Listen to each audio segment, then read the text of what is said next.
টি-20টা বাবর আজমের জন্য নয়। এই ফরম্যাটে তিনি মানিয়ে নিতে পারছেন না। ব্যর্থতার শেকলে বন্দী বাবরকে নিয়ে তিক্ত বাস্তবতার কথা বলেছেন শোয়েব আখতার। এই ফরম্যাটে বাবর ভরসা নয়, যেন দলের জন্য বাড়তি এক বোঝা হয়ে আছেন।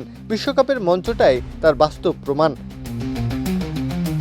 বিশ্বকাপে 5 ম্যাচ মিলিয়ে বাবরের রান 66, ব্যাটিং গড় 22 আর স্ট্রাইক রেট 115। বাবর ক্রিজে নামলেই যেন প্রতিপক্ষ বোলারদের কাজটা সহজ হয়ে যায়। দলের রানের চাকা হঠাৎ মন্থর হতে বাধ্য হয়। ফলাফল বাকিদের উপর চাপ বাড়ে, দল পড়ে যায় বিপাকে।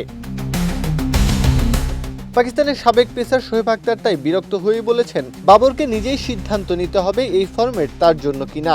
যদি খেলতে চান, ম্যানেজমেন্টকে নিশ্চিত করতে হবে তিনি প্রথম 6 ওভার ব্যাট করবেন, অন্যথায় এই দলে তার জায়গা নেই।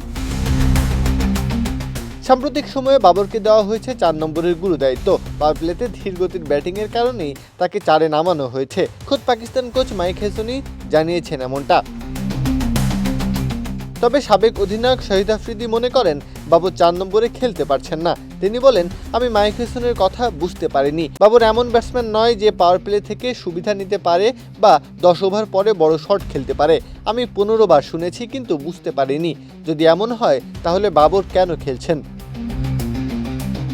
ওপেনার থেকে 4 নম্বরে নামতে হয়েছে, তাতেও সাফল্যের দেখা পাননি বাবর। এমনকি নামিবিয়ার বিপক্ষে তাকে ব্যাটিংয়েই পাঠানো হয়নি। পাকিস্তান যে তাকে বোঝা হিসেবেই টানছে তা স্পষ্ট। এমন পরিস্থিতি একটাই বার্তা দেয়, বিশ্বকাপ শেষে টি-20তে 31 বছর বয়সী বাবরের উপসংহারের শেষ লাইন লেখা হয়ে যেতে পারে। প্রত্যহ কাব্য, খেলা 71।